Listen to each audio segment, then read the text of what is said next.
Nah saya ke Bang Emrus dulu. Bagaimana Bang Emrus membaca soal manuver ketua Partai Nasdem atau Partai Nasdem itu dengan berkunjung ke waktu itu ya ke Gerindra ya, PKB, lalu kemudian ke Golkar. Bagaimana Anda membaca itu? Sederhana sebenarnya. Kalau memang koalisi PKS, Demokrat bersama Nasdem sudah solid, artinya tiga partai ini sudah bisa melakukan mengusung Anies begitu ya, dari sudut persyaratan kursi di DPR. Kalau itu solid kan tidak perlu lagi berkunjung. Boleh jadi selama ini seperti beberapa tahun yang lalu kan Surya Paloh yang dikunjungi. Ini oleh para elit politik, atau dalam hal ini juga pernah Ketua Golkar mengunjungi. Sekarang dia lebih aktif. Berarti dengan demikian bisa kita lihat soliditas daripada tiga partai ini, yaitu PKS, Nasdem dan Demokrat masih belum pasti. Maka beliau pergi untuk mengunjungi atau melakukan komunikasi politik. Manakala dia juga harus melakukan ancang-ancang juga. Manakala koalisi ini tidak jalan, saya mau kemana? Karena syarat dari atau salah satu undang-undang mewajibkan setiap partai politik harus ada yang diusung. Kan begitu?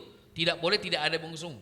Yang saya khawatirkan nanti, ya dan bisa terjadi, maka Nasdem sudah mendeklarasikan Anies untuk diusung, tapi tidak cukup kursi. Nah, apa yang dikatakan Bung Rangkuti tadi benar, bahwa kalau nanti Nasdem berpindah hati ke mengusung calon lain, publik akan menilai bahwa Nasdem menjilat ludahnya sendiri, gitu ya. Itulah makanya risiko yang ditanggung. Tapi oleh di Nasdem. politik itu kan sudah biasa itu. Nah, hari ini lain, besok lain, betul. hari pagi lain, sore lain lagi. Boleh berbeda, boleh lain, dan setiap manusia bisa berbeda. Tetapi ada benang merah, gitu ya. Ada benang merah yang harus dipertahankan. Misalnya sudah mendukung Anies, tidak boleh dong pindah ke partai atau mengusung calon lain. Kenapa? Publik akan melihat bahwa Nasdem tidak melakukan kalkulasi yang sangat jitu sebelum mengumumkan. Dan kemudian pindah ke calon lain nanti, itu kan persepsi publik sangat tidak baik.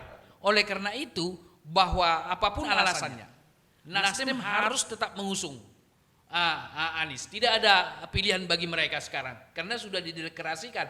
Karena di dalam berpolitik, persepsi publik yang menjadi utama. Bukan berarti katakanlah para politisi mengatakan besok berubah, bukan di situ.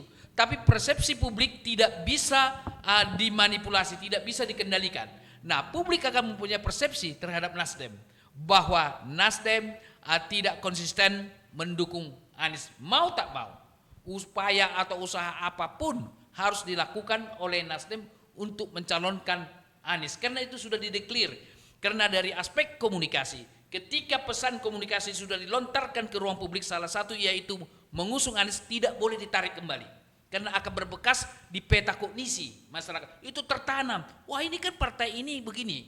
Ini kan diusung, tertanam itu.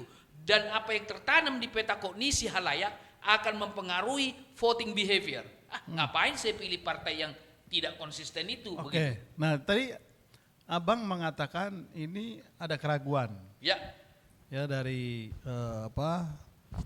Pak Surya Paloh. Pertanyaan saya sebetulnya yang diragukan itu dua partai yang lain, Demokrat dan PKS. Ya.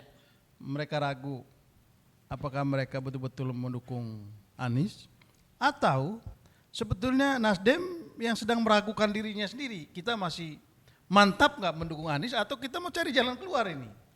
Abang membacanya seperti apa? Itu resiko. Artinya kalau cuma mau mendukung kan sudah tiga partai udah cukup. Ngapain lagi gitu? Sangat cukup. Ngapain lagi bermanuver ke tempat lain? Jadi kalau kita melihat fenomena sosial tidak bisa kita lihat parsial. Itu resiprokal. Memang meragukan dirinya sendiri dan juga meragukan yang lain, kan begitu. Resiprokal itu. Nah, oleh karena itulah bahwa Nasdem melihat kedua partai ini belum pasti. Baru kemudian juga Nasdem melihat dirinya juga, gitu ya. Ragu juga kalau memang itu tidak jadi, maka dilakukanlah roadshow. Jadi oleh karena itu kedua hal itu adalah Nasdem ada semacam keraguan dan juga Nasdem bisa juga meragukan dua partai ini. Kenapa?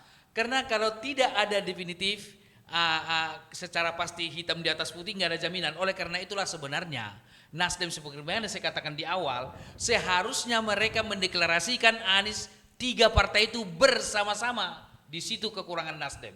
Oke, saya ke Bang Ray dulu. Siap.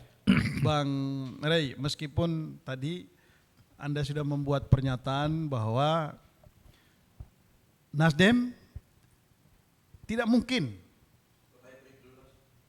Oke, oh ternyata kita mesti break dulu.